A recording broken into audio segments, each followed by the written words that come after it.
The definition of false dichotomy, also called a false dilemma, black and white thinking, or either-or fallacy, is a logical fallacy where a situation is presented as having only two possible mutually exclusive choices or sides, when in reality there are more options or a spectrum of possibilities.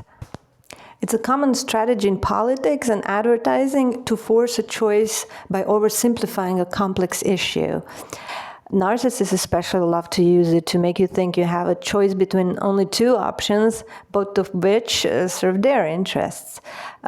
Most real-world problems have nuances and alternative solutions. Cognitive dichotomies also limit creative thinking and problem solving. And they are manipulative and often used to pressure someone into accepting a proposition by making it seem that there is only one horrible alternative. It's a "if you're not with us, you're against us" kind of rhetoric. For example, we are told that we can only have capitalism as it is now because the only alternative to capitalism is a Cuban, Venezuelan, or USSR-style authoritarian system, which were, by the way, falsely called socialism. In this case, the use of false dichotomy by politicians effectively convinces people to vote against their own interests, and it makes it seem like taking care of the working class is bad, that anyone can be a successful entrepreneur if they work hard, and if they are not, and it's their fault, there's something wrong with them, they're lazy, there's nothing wrong with the system. And this manipulation of the public by false dichotomies makes people accept exploitation as a necessary cost, all because a really humane alternative has been caricatured and dismissed. This is linked to straw man fallacy. So the false dichotomy works by first constructing a straw man, a weakened, extreme version of the alternative, and then presenting it as the only option. In my life, one false dichotomy especially affected me because I believed it. The supposed choice between motherhood/family or a career, or both at the same time, so a false trichotomy, really. These three options are presented as the only possible paths for a woman. I was never really interested in a career, nor in motherhood or family, but it's incredibly difficult to hear your own inner desires and needs when societal pressure and this false dichotomies are everywhere. It took me years to realize that it's completely okay for a woman not to be interested in motherhood or a career. We're told that a woman's path leads to a wife, mother, a career woman. These are not the only options. Maybe most women authentically fit into one of these categories, but definitely not all women. We're told that the only alternative to that is being a crazy cat lady. So those women who don't fit into any of the available options, they often end up choosing one of these anyway, under societal pressure, and living someone else's life instead of their own, and being miserable. And children feel it. It hurts them if their mom is miserable. So there are other options for women. For example, a life of freedom, independence, adventure.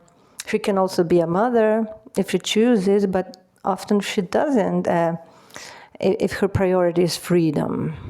And if such a woman decides to be authentic and not to choose motherhood or a career, she may feel bad about herself. She may feel that she's not good enough, that something is wrong with her. There's nothing wrong with you. We're all human beings. We cannot all fit into a few boxes.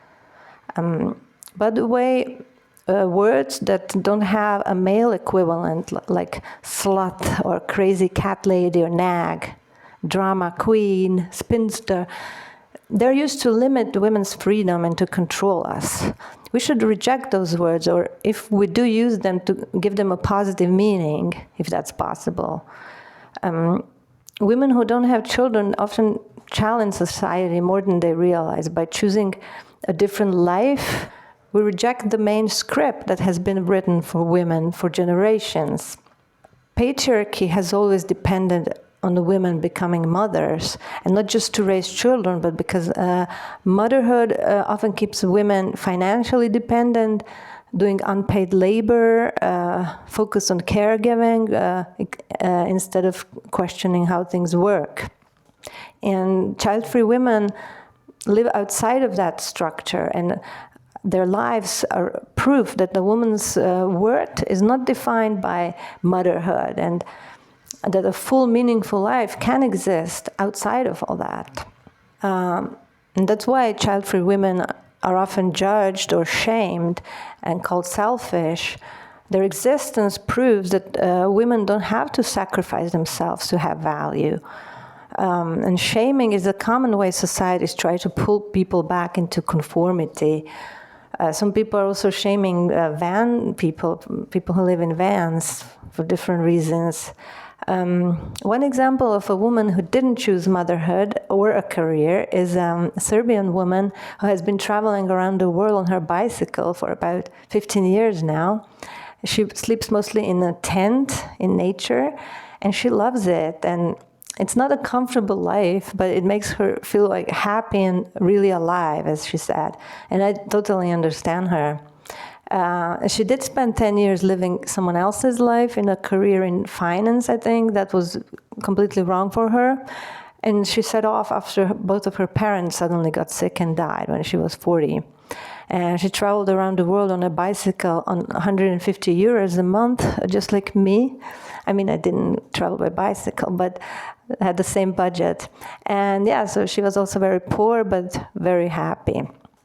But she's really a writer, and eventually she started writing books, and now she earns decent money, I think, with her books and her blog and her YouTube channel. So she's not materially rich, but in a more important and more fulfilling way, she is rich. She's living exactly the way she wants to. So I didn't mention that many false dichotomies, but if you think of any or you have any other comments, let me know in the comments.